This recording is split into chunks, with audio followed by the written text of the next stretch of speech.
From the Apubco Studios at Britain and Broadway, you're listening to a News OK podcast.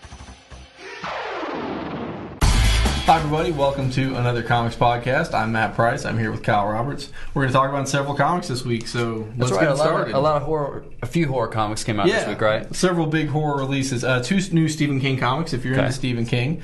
His adaptation of The Stand, Captain Trips, that started coming out. It's written by Roberto Aguirre-Sacasca and has art by Mike Perkins, who did Captain America. And then the third edition of the Dark Tower comic, Dark Tower Treachery, by Jay Lee and Peter David and Robin Firth. That came out as well, and Stephen King is overseeing all these. And then maybe the creepiest comic I've read this year so far is Epilogue #1 by Steve Niles and Kyle Holtz. This is about a vampire vigilante. It's about a guy who gets attacked by vampires, and then bad things happen, and he turns into a vigilante himself. It's very dark and very bloody. But it's from the guy who wrote 30 Days of Night, so if you like your vampire tales suitably creepy, this could be something you want to check out. Like scary stuff? Sounds creepy. All right, then we're going to talk about a couple of mutant books as well, right? So yeah. What about Deadpool? Okay, this is about Secret Invasion. Most people know Deadpool's an assassin. Kind of whoever gives him the most money, he does the job. Right. In this issue, it really kind of focuses on the fact that Deadpool is obviously a very damaged individual. He's having sort of a running monologue in his head, and there are two different monologues debating with each other. Daniel Way, who's been doing Wolverine Origins, comes on to write this book, and you've got Paco Medina as the artist.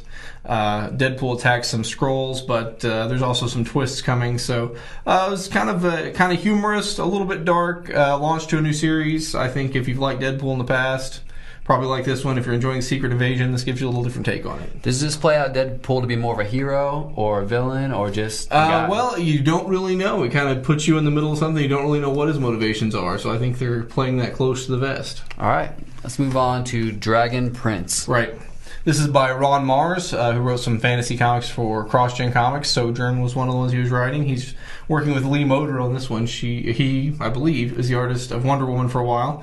The basic idea here is a young boy finds out he is the last heir to the dragons. Mm-hmm. So, teenage boy, kind of a nerd, gets picked on. Mm-hmm. Boom. It starts out kind of in that same kind of Spider-Man vein, mm-hmm. Picked on nerd type thing, but then kind of twists into a little more fantasy epic. So I was interested in the first one. I liked it. I think if you like some of the cross-gen stuff, you like Ron Mars in a fantasy vein, or maybe even kind of like the picked-on superhero becomes hero genre, this could be something you'd like. So Top Cow Productions, good work? Yeah, Top Cow Productions. I like what they do, and this is another one from them that I enjoyed. Sweet.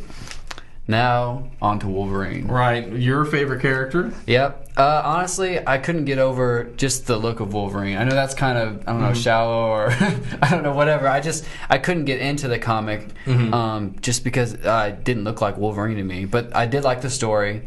I like the action in it. It's all right. All right. Basically, this is called Wolverine Saudade, which is a Portuguese word meaning a longing for something that doesn't exist or can't exist. And this is done by two European creators who don't usually get their hands on Wolverine. So almost, if you enjoyed this, which I actually did, you almost have a longing for something that doesn't exist, which would be more X-Men comics by European creators. Wolverine is in Brazil. He's tracking down a young mutant. As far as plot-wise, it seems like the kind of thing that you've seen in other X-Men books, but the way they've executed it is a lot different. The art style is different. The violence is somewhat ramped up from what you'd see even in a regular Wolverine comic. But that said, I enjoyed the take on it. I think it is something that's going to be different. If you really like an on-model Wolverine, you're probably going to be distracted. But if you don't mind pretty heavy violence and some swearing, it's a mature reader's labeled comic. If you don't mind that and you want to see a different take, I think you could enjoy this book. So sweet. What's your pick of the week? Well, I'm going to go Dragon Prince #1, a kind of a fun new launch out of Top Cow, who I like their work. I like seeing Ron Mars getting to tackle some different genres. Sweet. All right. Anything to add? That's it. That's it. It was a big comics week this week, so go check them out at your local comic book store. Thanks for downloading us.